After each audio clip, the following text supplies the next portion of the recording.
Hola y bienvenido a Ciencia Brillante. El siguiente tema que estamos por explicar fue sugerido por Eric Alexander Murgas Valladares.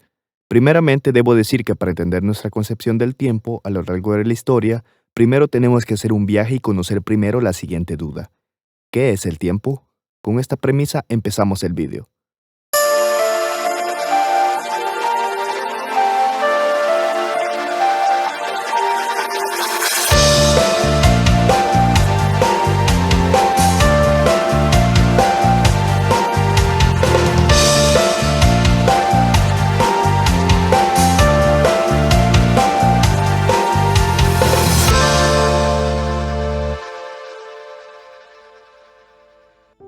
Para entender el tiempo, primero debemos decir que este no es un objeto, sino una magnitud física, especialmente una magnitud que mide el cambio. Aún así, a pesar de que los seres humanos hemos podido entender el concepto del tiempo, aún sigue siendo cuestión de duda su naturaleza real, dado a que es algo que es muy difícil de dimensionar en nuestra mente. Todos solemos tener una idea lineal del tiempo, ayer, hoy y mañana. Pero si lo analizamos bien, en realidad el pasado es todo aquello que está en los recuerdos, y el futuro es todo aquello que imaginamos que será. Por lo tanto, tenemos que lo único que existe es el ahora. Antes de poder pensarlo de esta manera, hubieron muchas mentes trabajando por intentar descifrar lo que es el tiempo.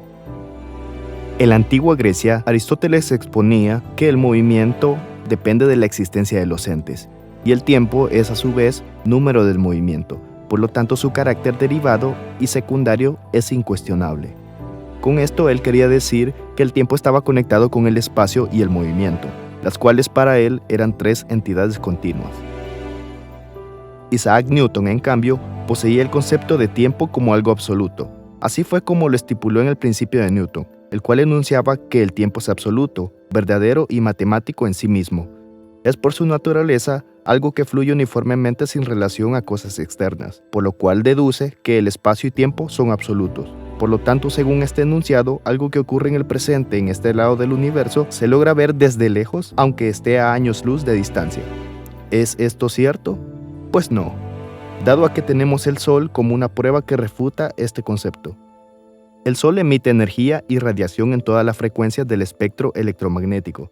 Ya pronto subiré un video explicando este tema. Entre estas frecuencias, la luz visible, la cual viaja a 300.000 kilómetros por segundo en el vacío. Ahora bien, el Sol está aproximadamente a 150 millones de kilómetros. Por lo tanto, la luz recorre toda esa distancia en tan solo 8 minutos. Esto quiere decir que todos los acontecimientos que ocurren en el Sol lo vemos con 8 minutos de retraso. Esto es porque para poder ver algo se necesita luz, y para que un objeto sea visible, este debe reflejar un tipo de luz o emitirla.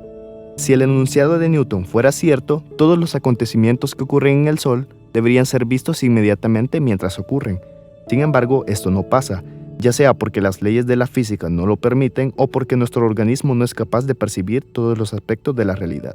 Por lo tanto, aquí es donde entra la famosa teoría de la relatividad de Einstein, que describe que el tiempo es uno solo con el espacio, y estos se ven deformados con la existencia de la materia. Debido a que la materia tiene masa, entonces todo lo que tiene masa deforma el tejido del espacio-tiempo, de menor o mayor medida. Entre más pesado sea un cuerpo, más tenderá a deformar su espacio-tiempo, y por lo tanto el tiempo pasará a ser más lento o más rápido dependiendo de la ubicación del observador. Para este concepto existe el ejemplo de los gemelos. Este describe a dos gemelos que tienen la misma edad, en este caso 40 años respectivamente. Uno de los gemelos toma una nave espacial y se va del planeta llevando un reloj sincronizado con el de su hermano, y luego se va viajando a la velocidad de la luz, mientras que el otro se queda en la Tierra. Luego de un tiempo, el reloj del gemelo que va en la nave marca cierto tiempo, mientras observa que el reloj de su hermano va lento. En cambio, la perspectiva del gemelo que está en la Tierra es la misma. Nota que el reloj de su hermano en la nave es lento. ¿Cómo puede ser esto posible? Si se supone que el tiempo es absoluto y este no cambia, esto debería ser una paradoja. Sin embargo, con la relatividad, esto es posible, dado a que el tiempo correrá más lento o más rápido según la velocidad del observador. Al llegar a la Tierra, el hermano baja de la nave, y su reloj indica que viajó por 2 meses. Sin embargo, para tristeza del hermano de la Tierra, su reloj marca que han pasado 20 años desde que su hermano dejó el planeta. Este fenómeno lo expliqué muy bien en el video de los agujeros negros, específicamente donde hablo sobre el horizonte de eventos, pero con otro ejemplo que sigue la misma ley física de la relatividad. Entonces podríamos decir que el tiempo es algo que conocemos, ¿verdad? Pues no, ya que ¿qué tan real puede ser aquello que vislumbramos en una porción tan pequeña? Pues a pesar que no quiero hacerte sentir mal, resulta que la realidad es una mera ilusión y todo lo que existe es todo aquello que logras percibir con tus sentidos. Si un sentido falla, dejas de obtener información de la realidad. Por lo tanto, podríamos decir que todos percibimos el tiempo y la realidad en sí misma, pero de manera diferente. Para evidenciar lo que digo, tocaremos dos temas muy interesantes que tienen que ver con el tiempo: los FPS o fotogramas por segundo y la cronóstasis. ¿Qué es la cronóstasis? La cronóstasis es un tipo de ilusión temporal en el que se da una impresión seguida de la introducción de un acontecimiento nuevo o tarea al cerebro, lo que hace parecer que el tiempo transcurre más lentamente. Este efecto puede extender duraciones aparentemente hasta los 500 milisegundos, y es consistente con la idea de que el sistema visual modela los eventos antes de la percepción de los mismos. En palabras simples, esto quiere decir que el tiempo que toma el cerebro para enfocarse en un objeto visual es información que desecha, pues es información que le es irrelevante, lo que da la falsa sensación de que el primer segundo fue más largo que los demás, burlando así nuestro sentido de la cronocepción. Una ocurrencia común de esta ilusión es la conocida como la ilusión del reloj detenido, donde la manecilla segundera de un reloj analógico parece quedarse quieta por más tiempo de lo normal. Al mirarla por primera vez, dicha ilusión también puede ocurrir en el ámbito auditivo y táctil. Por ejemplo, un estudio sugiere que cuando alguien escucha un tono de llamada a través de un teléfono, mientras repetidamente cambia el auricular de una oreja al otro, causa que quien hace la llamada sobreestime la duración temporal entre los tonos. ¿Qué son los FPS? Si juegas a los videojuegos o ves películas, te darás cuenta que estos cuentan con cierta resolución y calidad de fluidez.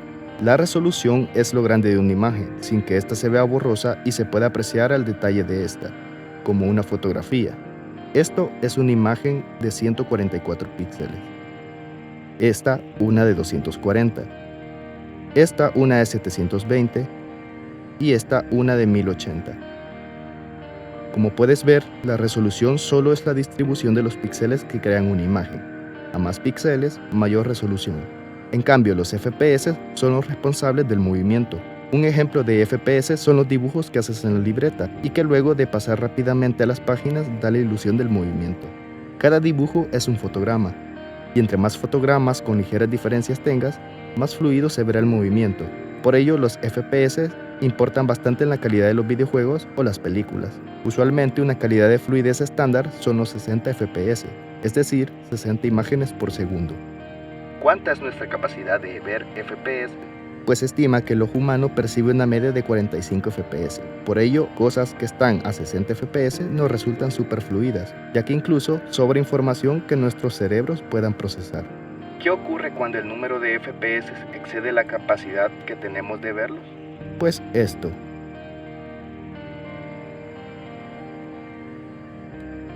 Todos los objetos que se mueven a una mayor tasa de FPS resulta una tarea difícil para el cerebro, por lo tanto, este es incapaz de recrear la imagen exactamente y nos da una versión inexacta del objeto. Como dato extra, existe una tendencia en los seres vivos, y es que entre más pequeño es un organismo, más FPS es capaz de codificar. Ejemplo de ello, las moscas, las cuales perciben el tiempo de una manera súper diferente a los humanos, debido a que perciben tus movimientos a cámara lenta y son capaces de ver hasta el cuádruple de FPS que nosotros, en un promedio de 240 FPS. Los organismos pequeños pierden energía más rápidamente, por lo tanto compensan esa pérdida comiendo demasiadas cantidades de comida, para no quedarse sin energía y morir. Esto sin contar que la medida de tiempo más minúscula conocida hasta el momento es el cronón, o popularmente conocido como el tiempo de Planck, que equivale a 10 a la menos 43 segundos, es decir, 43 ceros seguidos de 10 unidades. Esto es el tiempo que tardaron las 4 fuerzas fundamentales del universo en aparecer en el Big Bang: la fuerza electromagnética, la fuerza gravitacional, la fuerza nuclear fuerte y la fuerza nuclear débil. A todo esto y a estas alturas, ¿podemos decir que sabemos lo que es el tiempo? Muchas gracias por ver el vídeo. Esto es todo por hoy. Hasta pronto.